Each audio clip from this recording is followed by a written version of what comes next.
Hi guys, in this video I'll show you how to withdraw Telegram stars.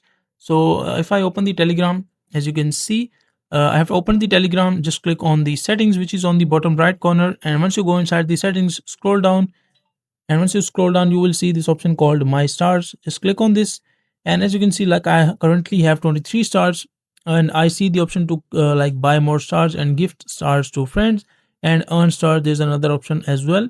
So if I want to withdraw Telegram stars, I must have 1000 coins, or you can say stars, on the Telegram, and to convert it to another currency or withdraw it to my personal any of the account related to the crypto or other stuff. Now I don't have the 1000 coins, so that is the reason I'm not able to see the option to withdraw, or you can say sell these stars.